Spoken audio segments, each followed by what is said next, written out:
नमस्कार दोस्तों, आपका स्वागत है book talk with Raman channel पर।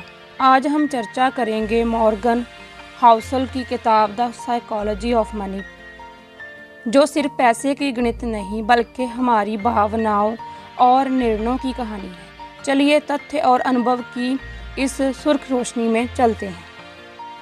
कोई पागल नहीं होता। Number 1, no ones crazy. Behavioural finance के अनुसार 70% निवेशक पिछले नुकसान की वजह से डरते हैं।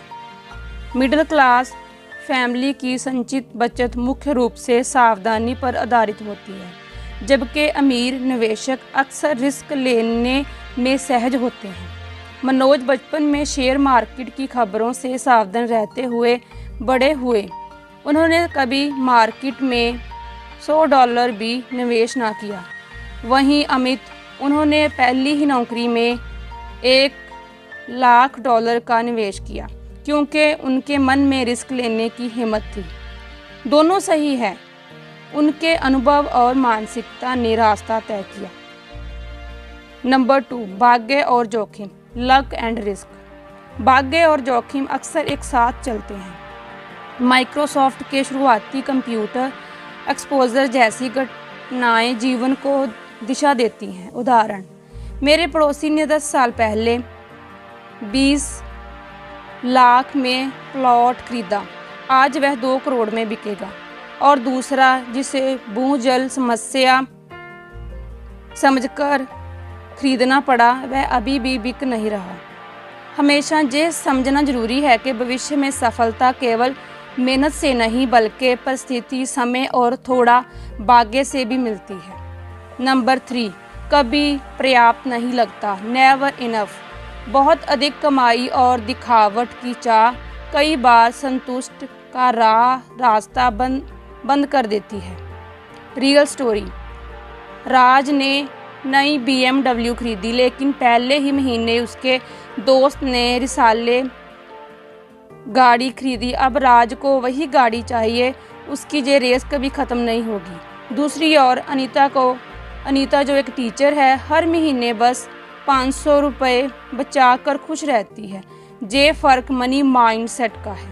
Number 4, compounding magic. प्रति महीना 10,000 8% वार्षिक रिटर्न पर 30 साल में लगभग 2.5 लाख करोड़ बना सकते हैं। रियल स्टोरी से समझते हैं। वॉरेन बफेट बचपन में छोटी छोटी रकम निवेश कर रहे थे। जब वह बड़े हुए, उनके पास कंपाउंडिंग मैजिक था। आज वह ट्रिलियनर है। Time in the market beats timing the market. समय निवेश करने से धन बढ़ता है। नंबर 5, छोटे फैसले बड़ी जीत। पारेटो सिद्धांत। 10% घटनाएं 90% परिणाम बनाती हैं। इसे उदाहरण से समझते हैं। दोस्त का ब्लॉग शुरू हुआ। पहले तो उसको इनकी इनकम ना हुई, पर उसने हिम्मत ना हारी। धीरे धीरे व्यूज़ बढ़ते गए। फिर एक दिन एक वायरल पोस्ट ने उसके फॉलोअर्स और इनकम में क्रांति ला दी। छोटी छोटी कोशिशें कभी कभी बदलाव ला देती हैं। एक फ्लैश ट्रेड, एक नया आइडिया, एक सही समय। नंबर 6, आज़ादी असली धन। फ्रीडम। मानसिक स्वास्थ्य सर्वे कहता है सबसे बड़ा खुशी का स्रोत है अपने समय की आज़ादी। रियल स्टोरी से समझते हैं। सोनिया ने बैंक जॉब छोड़कर फ्रीलांसिंग फॉर्म चुना। अब वह सुबह बेटी को स्कूल भी छोड़ती है, अपना काम भी करती है। वो अपनी लाइफ की बॉस है। नंबर 7, कार वाली मिथक। Man in the car paradox. लोग आपकी गाड़ी को देखकर इम्प्रेस होते हैं, पर आप जैसी सोच वाले इंसान होते हैं उस पर नहीं। रमेश ने नई कार खरीदी तो उसने फील किया कि सोशल स्टेटस बढ़ेगा, पर असली संबंध वहीं के वहीं रहे। कार को देखने दोस्त आए, उसको मिलने नहीं। नंबर 8, दिखने वाली चीज़ें जरूरी नहीं। Wealth you don't see. महंगी चीज़ें दिखती है लेकिन नज़र की सीमाओं से परे होता है। रकम, सेविंग, निवेश। इसे उदाहरण से समझते हैं। मेरी चाची हर महीने 2000 बचाती है, जबकि वो 20,000 वाली महंगी साड़ी खरीद सकती थी, लेकिन उसने कपड़ों पर पैसा खर्च करने के बजाय सेविंग में लाया। उसके पास असली धन होता है। चाची मनी के मामले में आज़ाद है, वो सेविंग करती है। नंबर 9, बचत कमाई, सेविंग ओवर इनकम। आंकड़े कहते हैं कि भारत में एक्स्ट्रा कमाई करने वाले 90% लोग महीने के अंत में बैलेंस नहीं बचा पाते, शो ऑफ करने में सारा पैसा खर्च कर देते हैं। कमाई ज़्यादा होना अच्छी बात है, लेकिन उसमें से कितना बचता है वह और भी ज़्यादा महत्वपूर्ण है। अगर कोई 1 लाख महीना कमाता है पर पूरा खर्च कर देता है, और कोई 30,000 कमाता है पर 5,000 बचा लेता है, तो दूसरे व्यक्ति की आर्थिक स्थिति ज़्यादा मजबूत मानी जाएगी। कमाई पर आपका कंट्रोल नहीं होता। नौकरी जाए, बिजनेस डाउन जाए, मार्केट बदले, आमदनी रुक सकती है, पर बचत पर पूरा कंट्रोल होता है। आप आज कितने खर्च करते हैं और कितना बचाते हैं, ये पूरी तरह आपकी आदतों पर निर्भर करता है। बचत से ही संपत्ति बनती है, सिर्फ कमाई से नहीं। बिना बचत के कोई निवेश नहीं होता, और बिना निवेश के कभी फाइनेंशियल फ्रीडम नहीं आएगी। पहले खुद को भुगतान दो बचत, फिर जो बचे उसमें खर्च करो। रियल लाइफ एग्जाम्पल, गलत माइंडसेट। राहुल की सैलरी 80,000 थी। हर महीने गैजेट्स, कपड़े, घूमना सब पर खर्च कर देता था। 5 साल बाद भी सेविंग 0 थी। अचानक मेडिकल इमरजेंसी आई, कर्ज में डूब गया। सही माइंडसेट। सीमा की सैलरी 40,000 थी। वह हर महीने 5,000 बचाती थी। PPF, FD, SIP में निवेश करती रही। 5 साल में 3.5 लाख का फंड बन गया। अब वह मानसिक रूप से सुरक्षित है। वॉरेन बफेट का एक प्रसिद्ध कथन, do not save what if left after spending, but spend what is left after saving. मतलब खर्च के बाद जो बचे वो मत बचाओ, पहले बचत करो, फिर जो बचे उसमें खर्च लाओ। कमाई आपकी क्षमता दिखाती है, लेकिन बचत आपकी समझदारी, अनुशासन और भविष्य की सोच दिखाती है। इसलिए कमाई बढ़ाओ जरूर, लेकिन बचत की आदत उसमें भी पहले डालो। नंबर 10, यथार्थवादी निर्णय, रीजनेबल, रैशनेबल। शोध बताता है कि बिहेवियरल फाइनेंस तर्क से बेहतर होता है। यथार्थवादी निर्णय जो मन और दिमाग से संतुलित हो। मैं अपना अनुभव शेयर करती हूँ कि जब मार्केट 20% गिरा था, मैंने थोड़ा पैसा लगाकर देखा, मन भी शांत रहा, साथ ही निवेश बढ़ गया। शोध क्या कहता है? बिहेवियरल फाइनेंस ये कहता है कि ज़्यादातर लोग अपने पैसे के फैसले तर्क से नहीं, बल्कि भावना, डर, अनुभव और आदत से लेते हैं। इसलिए उन्हें सलाह भी 100% तर्क संगत नहीं, बल्कि यथार्थवादी और व्यवहारिक देनी चाहिए। एक उदाहरण से समझिए। SIP versus gold. तर्क संगत सलाह। SIP म्यूचुअल फंड्स में निवेश करना सबसे अच्छा है। लॉन्ग टर्म में 12 से 15% रिटर्न मिलते हैं, लेकिन सीमा को मार्केट से डर लगता है। उसे शेयर मार्केट की उतार चढ़ाव वाली खबरें परेशान कर देती हैं। तो यथार्थवादी सलाह क्या होगी? वह जहां सहज महसूस करती है, जैसे थोड़ा पैसा SIP में, थोड़ा गोल्ड में, थोड़ी FD में, ताकि वह भावनात्मक रूप से भी सेफ महसूस करे। यही यथार्थवादी निर्णय है, जो लॉजिक प्लस भावना दोनों को ध्यान में रखता है। एक और उदाहरण, किराए पर रहना या घर खरीदना। तर्कसंगत विचार क्या होना चाहिए? किराए पर रहो और बचे पैसों को निवेश करो, लेकिन अगर व्यक्ति की मानसिक शांति घर होने से जुड़ी हो, जैसे अपने घर में रहने की खुशी, बुजुर्ग माता पिता का सपना, तो भले ही EMI देना थोड़ा ज़्यादा पड़े, लेकिन यथार्थवादी फैसला है घर खरीद लो। नंबर 11, तुलना का जाल, सोशल कंपैरिजन ट्रैप। सामाजिक सच्चाई, कंपैरिजन ट्रैप हमें अनहैप्पी बना देती है। दूसरों की उन्नति हमें पीछे की ओर खींचती है। जब हम अपनी ज़िंदगी को दूसरों की ज़िंदगी से बार बार तुलना करने लगते हैं, उनका घर बड़ा है, उनकी नौकरी अच्छी है, उनके पास महंगी गाड़ी है, वह हर छुट्टी विदेश घूमने जाते हैं, ये सोच धीरे धीरे हमारी खुशी को खा जाती है। हम हमेशा अपने कमज़ोर हिस्से की तुलना दूसरों के सबसे अच्छे हिस्से से करते हैं। सोशल मीडिया पर सब सिर्फ अच्छी चीज़ें दिखाते हैं, दर्द या संघर्ष नहीं, और हम उसे देखकर सोचते हैं मैं पीछे हूँ, मेरी ज़िंदगी वैसी क्यों नहीं। तुलना से कभी तृप्ति नहीं मिलती, सिर्फ कमी का एहसास बढ़ता है। आप 1 लाख कमा रहे हैं, खुश हैं, लेकिन जब पता चलता है कि दोस्त 2 लाख कमा रहा है, अब आपकी खुशी ख़त्म। फिर कोई और 5 लाख कमाता है और आप फिर पीछे लगते हैं। यह एक अनंत दौड़, नेवर एंडिंग रेस है जिसमें जीतने वाला कोई नहीं। शोध क्या कहता है, आए जानिए। बिहेवियरल साइकोलॉजी में इसे कहा जाता है रिलेटिव डिप्रेवेशन। जब आपको दुख सिर्फ इसलिए होता है कि क्योंकि किसी और के पास ज़्यादा है। एक शोध में पाया गया, लोग 70,000 कमाने में खुश नहीं थे अगर उनके दोस्त 90,000 कमा रहे थे, लेकिन 50,000 में भी खुश थे अगर बाकी सब 40,000 कमा रहे थे। यानी तुलना से हमारी खुशी नहीं बढ़ती, उल्टा कम हो जाती है। रियल लाइफ एग्जाम्पल से समझते हैं। राहुल की कहानी।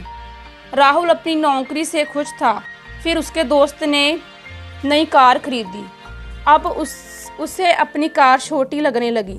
दोस्त ने फ्लैट लिया, अब राहुल को अपना किराए का घर छोटा लगने लगा। कुछ ही महीनों में वह अपनी पुरानी खुशियों को भूल गया और असंतोष का शिकार हो गया। इसका समाधान क्या है, आइए जानें। सेल्फ कंपैरिजन करो, दूसरों से नहीं, अपने आप से करो। कल के मुकाबले आज मैं कितना बेहतर हूँ, बस यही तुलना सही है। ग्रैटिट्यूड की आदत डालो। रोज़ तीन चीज़ें लिखो जिनके लिए तुम आभारी हो। अपनी फैमिली के लिए, अपने घर के लिए, अपनी सेहत के लिए ग्रैटिट्यूड आदत अपनाओ। भगवान को धन्यवाद करो। सोशल मीडिया पर दूसरों की हाइलाइट्स देखकर अपनी लाइफ की पूरी फिल्म मत आंको। सफलता की परिभाषा खुद तय करो, समाज से नहीं उधार लो। आओ इसे कहानी से समझते हैं। 2 आदमी थे, दोनों एक जैसे घर में रहते थे। एक ने कभी पड़ोसी की तरफ नहीं देखा और अपने परिवार के साथ खुश रहा। दूसरा हर रोज़ पड़ोसी के घर, कार और छुट्टियों पर ध्यान देता रहा और अंत में अपने जीवन से नाखुश हो गया, जबकि उसका जीवन भी उतना ही सुंदर था। जब आप दूसरों से तुलना करते रहेंगे, तब तक आप कभी भी खुद की कीमत नहीं समझ पाएंगे। तुलना का जाल छोड़िए, अपनी खुद की रफ्तार और दिशा पर ध्यान दीजिए। आपकी दौड़ किसी और के खिलाफ नहीं है, सिर्फ अपने आप से है। कल से आप आज कितना बेहतर हैं, उस पर ध्यान दीजिए। नंबर 12, भावनात्मक संकट, इमोशंस एंड क्राइसिस। तथ्य बताते हैं कि आर्थिक तनाव से डिप्रेशन की संभावना बढ़ जाती है। भारत में यह दर लगभग 30% तक है। आप सोच रहे होंगे कि इसका समाधान कैसे करें, चलो बताती हूँ। अपनी भावना को स्वीकार करें, दोस्तों से चर्चा करें, छोटे बचत कदम उठाएं, हेल्थी रूटीन बनाए रखें, योग, नींद, संतुलित भोजन लें। नंबर 13, भविष्य के लिए पछतावा, फ्यूचर रेग्रेट अवॉइडेंस। सिद्धांत डैनियल kahneman कहते हैं कि आज चाहे वो कदम सही ना लगे, पर भविष्य में अगर पछतावा बन रहा हो तो उसे ज़रूर उठाएं। इसे उदाहरण से समझते हैं। जेफ बेजोस ने अमेज़न शुरू किया, ये सोचकर कि अगर नहीं किया तो पछतावा होगा। आज वही फैसले ने उसे अमीर बना दिया। नंबर 14, क्रेडिट और over conception. Credits and over consumption. Such, credit card से खर्च करना आसान नहीं होगा, अंत में उससे निकलना मुश्किल हो जाएगा। इसे कहानी से समझते हैं। प्रिया 50,000 महीना कमाती थी। क्रेडिट कार्ड से 1 लाख लेकर खर्च कर लिया। ईएमआई ने उसे नीचे धकेल दिया। फिर बाद में उसको पछतावा हुआ। फिर धीरे धीरे उसने सैलरी के अकॉर्डिंग खर्च करना शुरू किया। आज उसका जीवन संतुलित है। नंबर 15, आज़ादी प्लस उद्देश्य। Freedom plus purpose. केवल ऊंचाई तक पहुंचना, अमीर होना, सफलता पा लेना या नाम कमा लेना, ये सब टेम्पररी खुशी दे सकते हैं, लेकिन ये स्थायी संतुष्टि, लॉन्ग लास्टिंग कंटेंटमेंट नहीं देते। जब आप किसी बड़े मकसद के लिए जीते हैं, जिसमें आपके कार्यों से दूसरों की या समाज की मदद होती है, तो उससे जो सेटिस्फैक्शन मिलती है वो कहीं ज़्यादा गहरा और टिकाऊ होता है। उदाहरण से समझिए। संदीप वर्सेस रानी। संदीप की कहानी। उसने लॉटरी से 10 करोड़ जीत लिए। शुरू में बहुत खुशी हुई। नई कार, महंगा घर, ट्रैवल, शॉपिंग, जो कुछ भी चाहा वह खरीदा। लेकिन 6 महीने बाद उसे खालीपन महसूस हुआ। कोई काम नहीं था जिसमें उसका योगदान लगे। सुबह उठकर कोई उद्देश्य नहीं था। उसे लगा सिर्फ पैसे से ज़िंदगी नहीं चलती, मकसद चाहिए। रानी की कहानी। वह एक एनजीओ में काम कर रही थी। पैसे बहुत ज़्यादा नहीं मिलते थे, पर वह हर दिन किसी की मदद कर रही थी। उसे लगता था कि उसके होने से किसी का जीवन बेहतर हो रहा है। यही उद्देश्य, पर्पज, उसे आंतरिक तृप्ति दे रहा था। मनोविज्ञान क्या कहता है? पर्पज ड्रिवन लाइफ जीने वाले लोग ज़्यादा खुश, मानसिक रूप से स्वस्थ और लंबी उम्र जीते हैं। सफलता बिना उद्देश्य के अक्सर डिप्रेशन या जीवन में खालीपन की ओर ले जाती है। आज हमने इस वीडियो में क्या सीखा, उस पर नज़र मार लेते हैं। 15 पिलर। नंबर 1, हर व्यक्ति वही फैसला करता है जो उसके अनुभव ने सिखाया हो। नंबर 2, भाग्य और जोखिम से बचना नहीं, इन्हें समझना चाहिए। नंबर 3, प्राप्त की पंक्ति में संतुष्टि लाना सीखें। नंबर 4, छोटी राशि से भी कंपाउंडर मैजिक हो सकता है। नंबर 5, छोटी घटनाएं ही बड़ी सफलता लाती है। नंबर 6, आज़ादी सबसे बड़ा धन है। नंबर 7, दिखाई देने वाली चीज़ें मायावी होती है, असली संपत्ति छुपी होती है। नंबर 8, बचत आपकी समझदारी, अनुशासन और भविष्य की सोच दिखाती है। इसलिए कमाई बढ़ाओ जरूर, लेकिन बचत की आदत उससे भी पहले डालो। नंबर 9, यथार्थवादी फैसले, मन और दिमाग का संतुलन। नंबर 10, तुलना से अलग रहकर अपनी राह चलें। नंबर 11, भावनात्मक संकट हो, चर्चा कीजिए। नंबर 12, भविष्य में पछतावा छोड़ना सीखिए। नंबर 13, क्रेडिट की भूल समय के साथ अंतिम बोझ बन जाती है। नंबर 14, आज़ादी प्लस उद्देश्य सच्ची खुशी का सूत्र है। कमेंट करें अगर आपके पास ऐसी कोई कहानी हो, पैसों से जुड़ी, अनुभव वाली, सोच बदलने वाली। लाइक करें अगर ये वीडियो आपके लिए मददगार हो, और अपने दोस्तों को शेयर करें जिनको इस वीडियो की ज़रूरत हो। सब्सक्राइब और बेल आइकन दबाएं हर हफ्ते ऐसी ही गहराई से समझने वाली किताबों के लिए। Thank you for watching. मिलते हैं नेक्स्ट वीडियो में।